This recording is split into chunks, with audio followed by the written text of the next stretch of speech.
प्राचीन भारत के एक हिस्से में एक बहुत बड़ा मठ था जहां लगभग 500 भिक्षु रहते थे।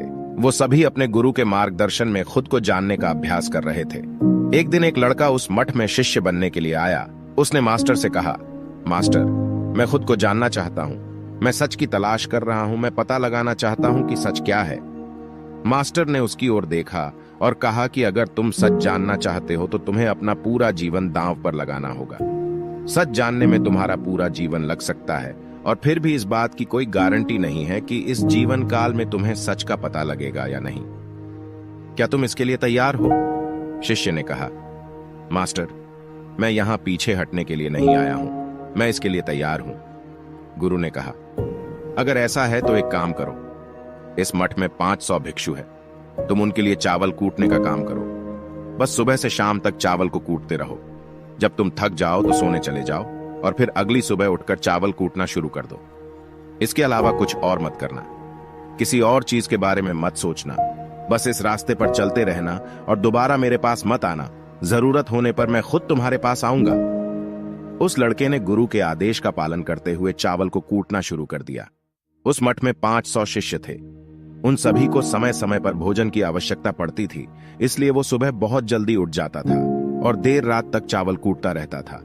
जब वह थक जाता तो उसी कमरे में सो जाता। वो किसी से बात नहीं करता था और ना ही कोई इसके पास बात करने आता था। कुछ महीनों तक चावल कूटते हुए उसके मन में पुराने विचार आते रहे, लेकिन जब उन विचारों को कोई नया विषय नहीं मिला तो वो अपने आप ही मिट गए। धीरे धीरे उसके मन में विचार कम होने लगे। कुछ सालों के बाद तो वो अपना नाम तक भूल गया। वो हमेशा चुप रहता और विचारहीन अवस्था में बस चावल कूटता रहता।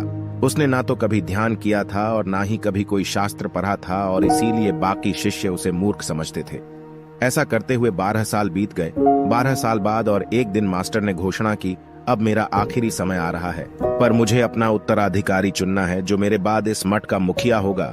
इसलिए मेरा कोई भी शिष्य जिसे लगता है कि उसे आत्म साक्षात्कार हो गया है और उसने खुद को जान लिया है, वो रात को मेरे दरवाजे के पास आकर इस दीवार पर कुछ पंक्तियां लिखे जिसमें उसकी जिंदगी का सारा अनुभव हो। कई शिष्यों ने ऐसा करने के बारे में सोचा। मठ के प्रमुख शिष्यों में से एक ने वहां जाकर कुछ पंक्तियां लिखी। उसे बौद्ध धर्म ग्रंथों का बहुत ज्ञान था। सभी शिष्यों को लगता था कि वो इस मठ का उत्तराधिकारी बन सकता है। उसने लिखा था कि मन एक दर्पण की तरह है जिस पर विचारों और इच्छाओं की धूल जमा हो जाती है। इस धूल को हटाने के लिए ही ध्यान है।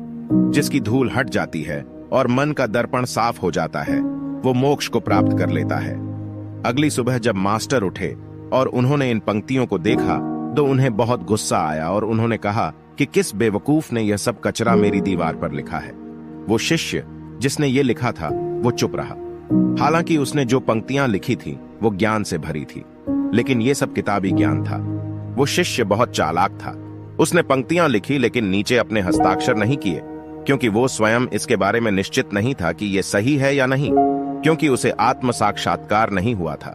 गुरु ने इन पंक्तियों को पूरी तरह से खारिज कर दिया। ये देखकर सभी हैरान रह गए। ये घटना पूरे मठ में चर्चा का विषय बन गई। इस विषय पर बात करते हुए 2 शिष्य उस शिष्य के पास से गुजरे जो 12 साल पहले यहाँ आया था और दिन रात बस चावल कूटता रहता था। दोनों की चर्चा सुनकर वो धीरे से हंस पड़ा। दोनों शिष्य उसे मुस्कुराता हुआ देखकर चकित रह गए। उन्होंने उससे पूछा कि तुम क्यों हंसे? उसने जवाब दिया, मैं इसलिए हंसा क्योंकि मास्टर सही बोल रहे हैं। ये सभी पंक्तियां कचरा, इन पंक्तियों का कोई मूल्य नहीं है। वो दोनों शिष्य चौंक गए। उन्होंने उससे पूछा कि क्या तुम कुछ ऐसी बातें लिख सकते हो जो इससे बेहतर हो? इस पर उस शिष्य ने जवाब दिया, मैं नहीं लिख सकता क्योंकि मैं अनपढ़ हूं, लेकिन हाँ, मैं कुछ पंक्तियां कह सकता हूं और अगर तुम उन पंक्तियों को लिख सकते हो तो मैं तुम्हारे साथ जाने के लिए तैयार हूं। उन दोनों शिष्यों ने कहा, ठीक है। वो मास्टर के कमरे के पास गए और चावल कूटने वाले ने कुछ पंक्तियां बोली और दूसरे शिष्य ने उसे दीवार पर लिख दिया। उन्हें लगा कि मास्टर इस पर भी गुस्सा करेंगे। जो पंक्तियां उसने लिखने के लिए कहा था वो बहुत अद्भुत थी और वो पंक्तियां थी, मन तो बस एक भ्रम है, ना तो मन है और ना ही मन का कोई दर्पण है, और जब मन ही नहीं है तो धूल कहां ठहरेगी। जो ये जान गया वो सच को जान गया है। जब गुरु ने इन पंक्तियों को देखा तो वो आधी रात को उठे और उस चावल कूटने वाले के पास गए। वो सो रहा था। मास्टर ने उसे जगाया और कहा, ये लो मेरी छड़ी और मेरे वस्त्र ले लो। आज से तुम मेरे उत्तराधिकारी हो, लेकिन अभी इस मठ को छोड़कर दूर चले जाओ। क्योंकि इस मठ में बहुत सारे विद्वान हैं जो खुद को तुमसे श्रेष्ठ मानते हैं। वो तुम्हें मार देंगे, क्योंकि वो इस बात को बर्दाश्त नहीं कर सकते कि एक साधारण सा चावल कूटने वाला उनसे ज्यादा विद्वान निकला।